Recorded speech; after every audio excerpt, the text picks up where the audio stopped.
Belo, sabe uma coisa que eu falei hoje numa participação de live também? Eu não sei se você vai ter essa visão. Os nossos pastores, quase que geral, se safa uns 10% da pastorzada toda. Eles vão sair dessa quarentena com outra visão sobre mídia na igreja. Sobre transmissão ao vivo. Tomara! Vão valorizar Tomara. aquele garotinho que fica com o celular de frente, sabe? Porque assim, você conta nos dedos quantos pastores tinha equipamento de transmissão ao vivo, lapela. Cara, é um negócio tão barato, velho. Não é caro. Não é caro, não é. E hoje ele não precisa de uma estrutura enorme para poder operar isso. Exatamente. Um bom celular. Exatamente. A página da igreja ou o próprio canal no YouTube. Eu vou mais além. A mesa de corte não é cara. Não. Você pode colocar 3 câmeras na igreja. Tem uma mesa desse tamanhozinho assim, ó. É a mesa de corte. E outra coisa, o custo disso também não é caro. Os caras vão pagar agora, você vai ver. Vão pagar para jovens da igreja, pessoas da igreja, fazer esse curso. E quando voltar, você vai ver o nível de... Eles vão aprender a colocar luz de frente pro púlpito para a imagem melhorar. Você vai ver. Eu falei hoje com um amigo, 3 pastores essa semana me procurou dizendo assim, Bela, eu preciso fazer a minha live na igreja, eu não sei por onde começar, você tem alguma ideia para me dar? Eu disse assim, pastor, primeira coisa que eu lhe digo, faça no altar da sua igreja para que quem vai estar participando não perca a referência da igreja. Então não faça em gabinete, não faça em outro ambiente, se utiliza do altar da igreja para que todos tenham aquela referência da igreja. E aí, só não precisa de uma estrutura grande agora, não cabe ao momento que se vive. Você vai pegar um celular, um tripé, colocá-lo... E aí eu fui dando algumas ideias, e dentre tanta coisa que a gente conversou, eu disse, pastor, o pastor hoje que souber lidar nesse período de quarentena com o que é mídia, Deus vai dar a esse pastor uma outra igreja. Sim. Você, como pastor de igreja, você vai ter a sua igreja presencial ali, em João Pessoa. Porém, você vai ter uma outra igreja online. Esse povo online não é aquele povo que vai estar num culto ao vivo da igreja. Não, não. Eu estou dizendo de uma igreja extremamente online, você com uma estrutura. Concordo com você. Se o seu culto é quarta, sexta e domingo, você vai dar uma estrutura para esse povo de segunda e sexta, segunda e quinta, por exemplo. Então, eu falei, inclusive, de uma igreja aqui no Rio, uma igreja muito grande, que no culto ao vivo ela tinha uma média de 100, 115 pessoas só. Porém, agora, nessa quarentena, 50 mil. Uau! Então, assim, é uma igreja que cabe uma quantidade, o campo tem uma outra quantidade, e essa quantidade de 30 mil está onde?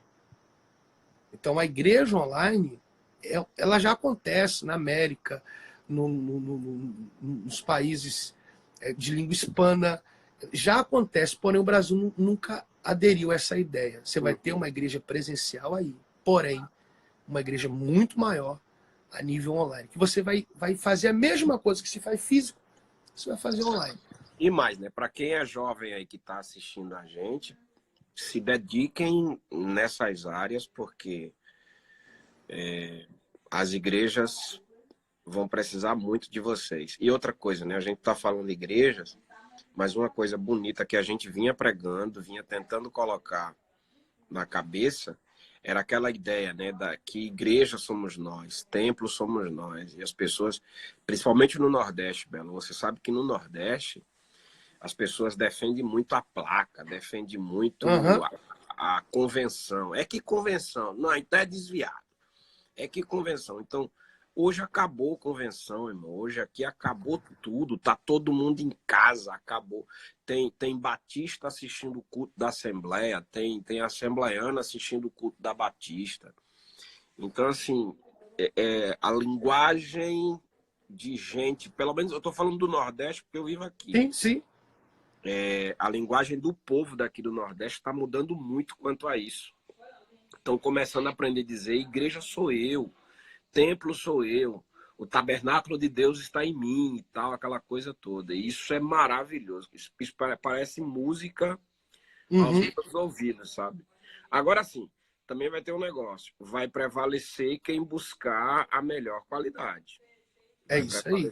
Quem buscar a melhor qualidade. Quem está tendo qualidade agora, que nunca foi conhecido, está passando a ser conhecido por um outro nicho de igreja, a tendência é que se esse pastor desse determinado nicho de povo, que começou a migrar para uma live de alguém, ele vai ter dificuldade de lidar com esse povo, que a princípio é dele, e que quando tudo terminar, ele pode correr o risco de, infelizmente, perder esse povo. É verdade. É o lado ruim, pode-se dizer que é um lado ruim. Perder não é no sentido ruim da palavra, mas ela vai migrar. Ela nunca conheceu a igreja da Joaninha ali, agora ela se identificou, o que apresenta como conteúdo é bom, então parece que aonde ela está não existe mais na cabeça dela, e agora ela vai seguir aquilo ali. É um risco que se corre, tem que se aproveitar o tempo. Você vê uma coisa, a gente vai começar a valorizar esses numerozinhos que aparecem aqui em cima, porque, por exemplo, seria fácil hoje, 1h20 da manhã, a gente ter uma agenda numa igreja com 675 pessoas agora? Não. Não. Então, você consegue reunir esse povo todinho aqui agora, pela madrugada, onde a maioria estão dormindo, mas tem uma grande parte aí acordada, que pode sim ouvir uma palavra de Deus, que pode ouvir. Uma outra coisa boa também, Belo, que está acontecendo, eu não sei se você ainda tem Facebook. De vez em quando eu mexo. Cara, é complicado, porque tem uns caras lá, uns irresponsáveis, uns palhaços, que estão fazendo umas lives, cara, parece coisa de macumba, velho, adivinhações, sabe? Diga seu nome e a data de nascimento que eu tenho uma revelação para você. Compartilhe agora que Deus vai... Cara, o cara tava colocando assim: compartilhe e ganhe uma profecia. Cara, e a gente tá vivo para ver isso, cara. Não, cara, não. E o pior da história é que a galera não se ligou ainda no golpe. Qual é o golpe do negócio? É que eles estão colocando o número deles em cima na live e dizendo assim: mande mensagem pedindo oração. Aí os irmãos, claro, quem é que não precisa de oração, cara? Quem é que não tá sofrendo? Quem é que não tá passando por uma luta? Aí os caras vão lá, entra no zap do cara, manda um pedido de oração. Quando termina de mandar, ele manda a conta dele para que a pessoa deposite uma tal de oferta de propósito. Aí, irmão, é onde você... Um dia desse, Belo, é sério, um dia desse eu vi o cara fazer, de repente, assim, o Alabai, ó, Deus está me revelando aqui, não sei o quê, papapá. E daqui a pouco, no meio da revelação, ele fez assim: Deus acabou de me dizer que tem 91 pessoas para fazer o voto do Salmo 91 com R$ 91. Belo, faz a conta, 91 pessoas com R$ 91. Porque se você fizer agora, a sua história vai mudar, não sei o quê. Então, assim, as nossas lives como pastores, como pregadores sérios, como gente que tem compromisso com Deus, vai acabar diminuindo esse tipo de heresia, esse tipo de pessoas. E quem tiver mesmo bagagem do céu vai acabar sobressaindo nessa história toda. Eu só espero que as pessoas tenham conteúdo para manter o nível de lives, a internet já vem dando voz a mudo há muito tempo. É verdade. A internet. Agora então, o que se vê... O cara colocou aqui, ó, 91 pessoas, dando os R$ 91, dá R$ 8.281. Fazia uma frente agora pro amado, né, irmão? Bora aproveitar aqui essas quase 900 pessoas para dizer também, né, irmão? Vamos entrar num propósito aí, amado. Imagina só, cara.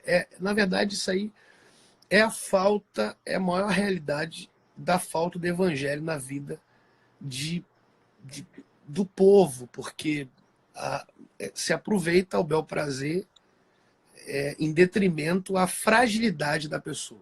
Então, Exatamente. há fragilidade, e em razão dessa fragilidade, eu preciso me desempenhar a ponto de eu obter um resultado próprio em cima da fragilidade de alguém. É Então, verdade. as pessoas estão tão frágeis, tão machucadas, que hoje qualquer coisa que você ofereça para ela como solução daquilo ali, ela vai acreditar suficiente que se ela fizer aquilo ali no meio essa crise toda que ela está vivendo, ela vai obter um resultado positivo a partir Verdade. daquilo que ela se aplica, do que É se verdade. apresenta.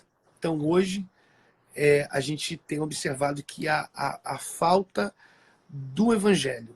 O que é evangelho? Eu digo que o evangelho ele não vem para dar asa, o evangelho vem para firmar meu pé no chão. O evangelho ele não coloca uma asa nas minhas costas e me faz voar. Oh, meu Deus! Oh, pastor, que bênção!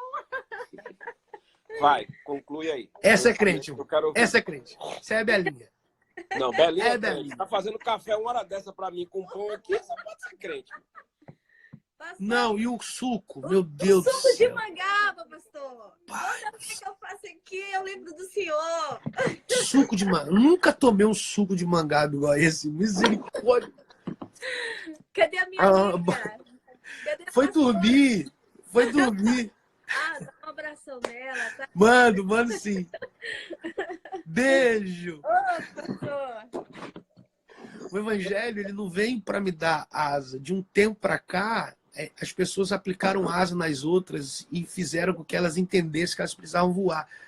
Ainda que os nossos voos seja da nossa participação em um desenvolvimento bom acerca do evangelho que chegou até nós.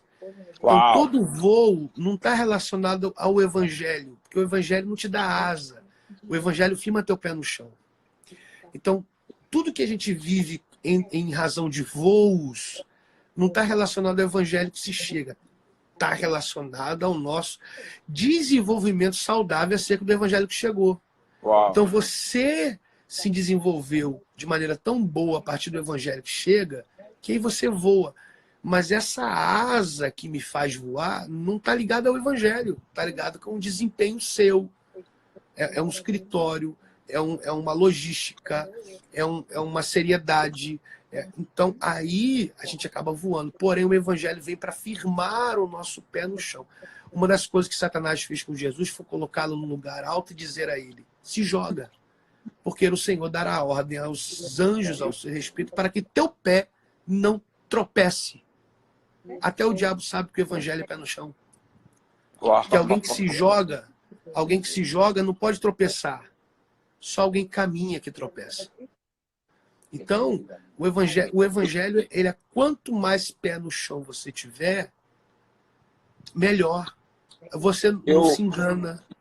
Eu penso também, Belo, que nós temos um grande problema. Nós, vou colocar a gente. Sim. Sim. A gente tem um grande problema quanto à rede social. As pessoas têm uma necessidade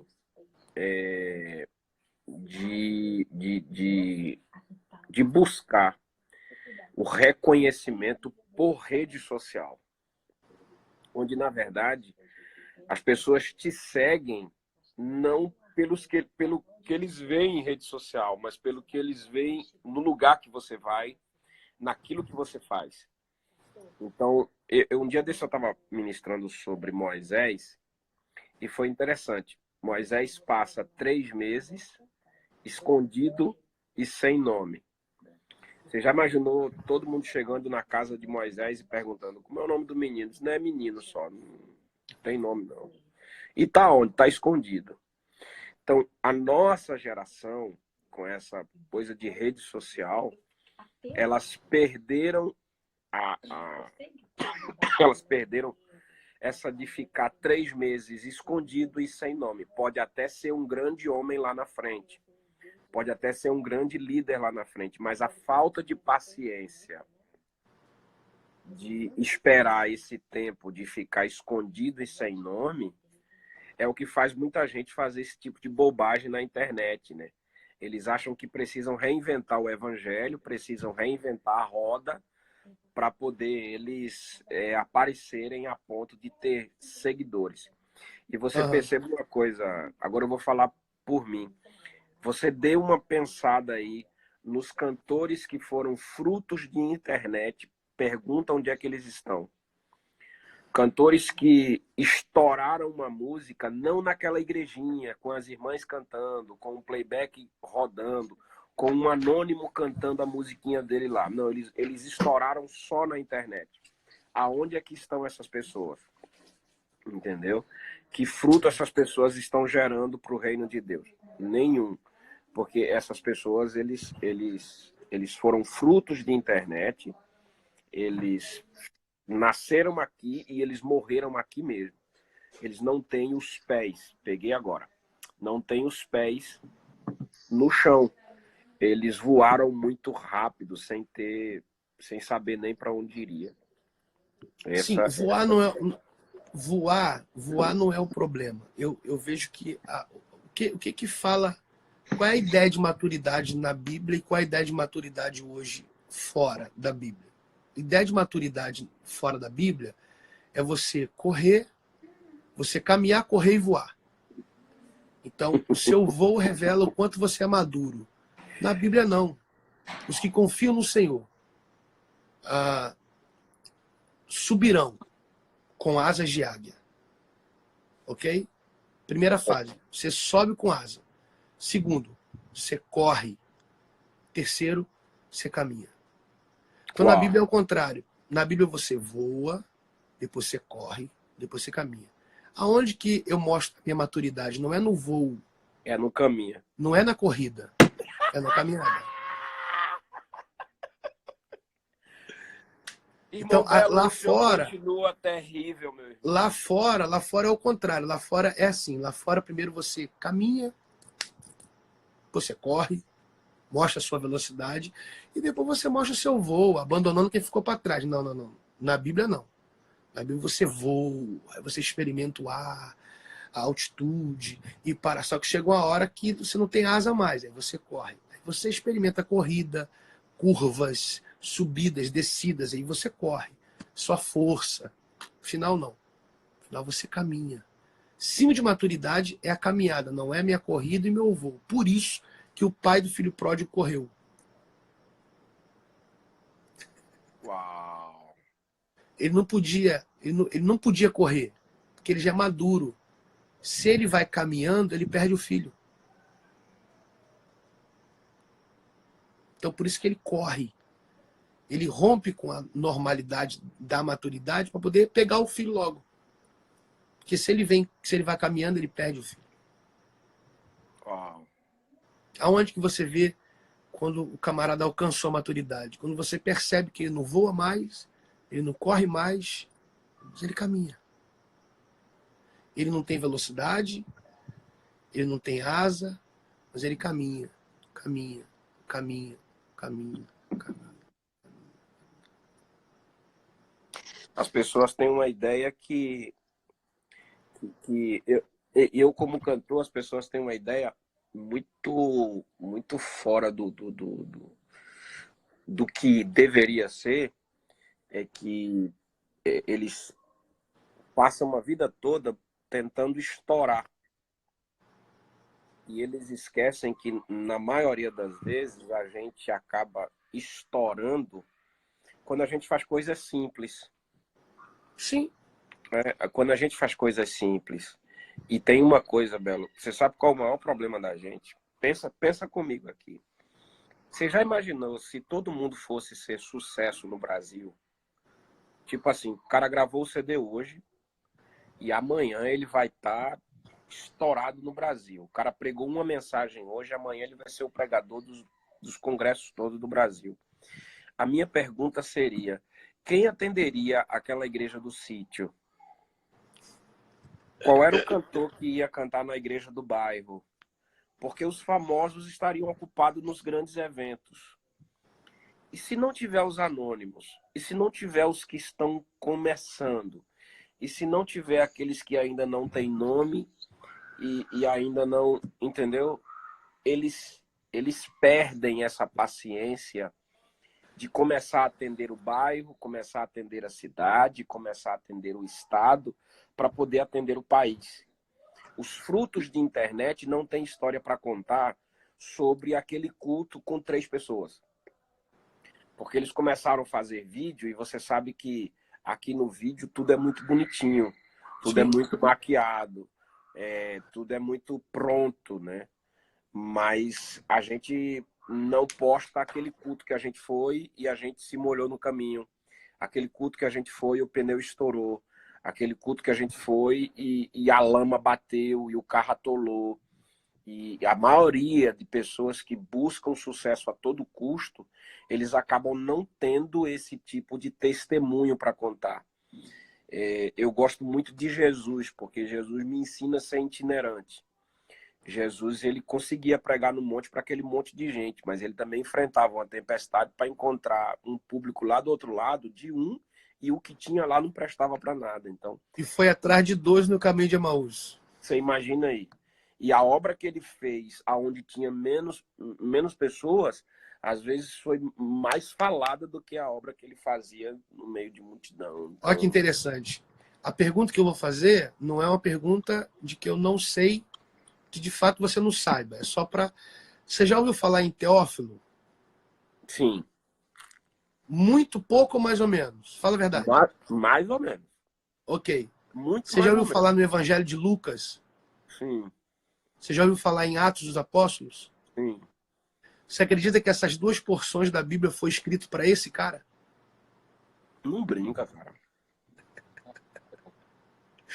Lucas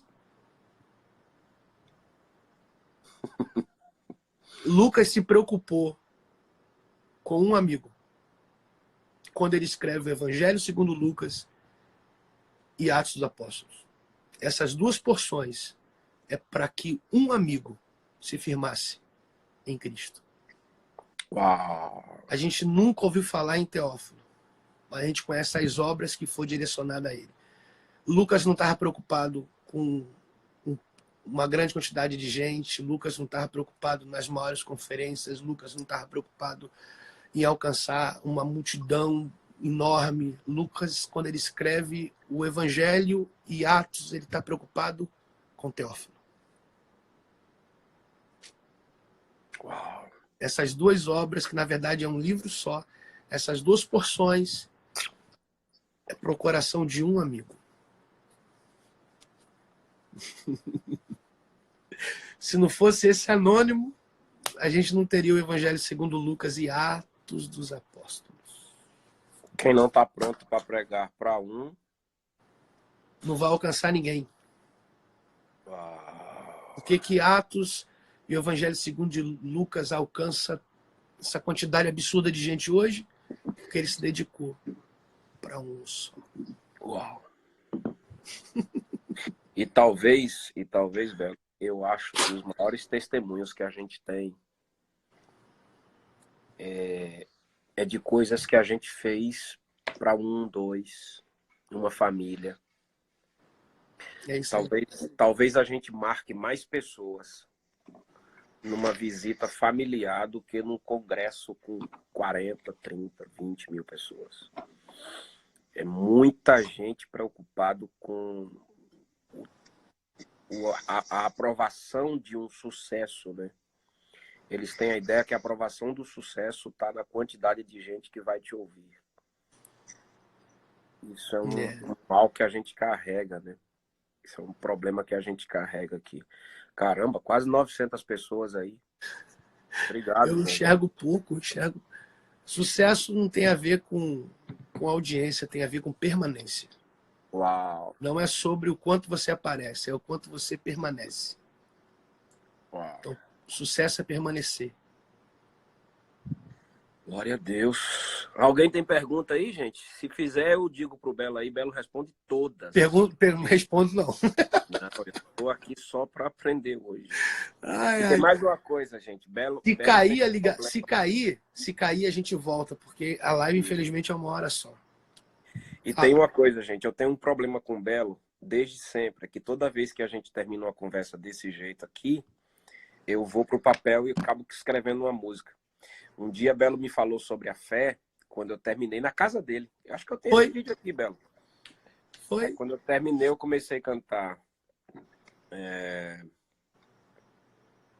Taralá, lalaralá, lalaralá. Ê, Pastor Jonatas! Pastor Jonatas Lins está aqui entre nós, olha que legal. Mano, deixa eu te contar, Pastor Jonatas Lins abriu uma igreja em Barreiros, camarada. Pensa numa igreja linda, poderosa, Glória a maravilhosa. Deus. Até meu pai foi congregar com ele. Oh, É sério, cara. O cara tá arrebentando em Barreiros. glória a Barreiros não, o Deus. cara tá arrebentando em Recife. Em Glória a Deus. Pernambuco todo. Vamos lá. Como é seguir Jesus em tempos de tempestades? Não precisa seguir Jesus, ele já entrou no barco, antes da tempestade. Ele nunca disse vai pro outro lado, né? Ele disse vamos. Vamos. Eu ouvi essa de tu. Você não precisa seguir Jesus na tempestade, ele já entrou no teu barco antes da tempestade chegar. Você só precisa observar onde você está e aonde que ele está. É isso aí. E se você tiver com o remo na mão, esse é sinal que ele está na polpa dormindo. Então. Vamos ver, quem mais tem perguntas aí? Não, irmão, não tribula com pergunta, não. Eu quero ver pergunta. Pastor, gostaria de saber o que vocês acham do coronavírus. Um vírus. Então, eu acho que é o bichinho que tá deixando a gente dentro de casa. É o bichinho que parou todo mundo. Rapaz. Breno, tem alguma pergunta, Breno? Não faz o Breno perguntar, não. Breno Henrique. Vamos lá, quem mais? Meu Quem Deus. mais tem pergunta aí? Vamos ver. Não, gente. Ah, tem gente de Campina Grande falando com a gente, Pelo. Um abraço. Aí, ó. Pina Grande.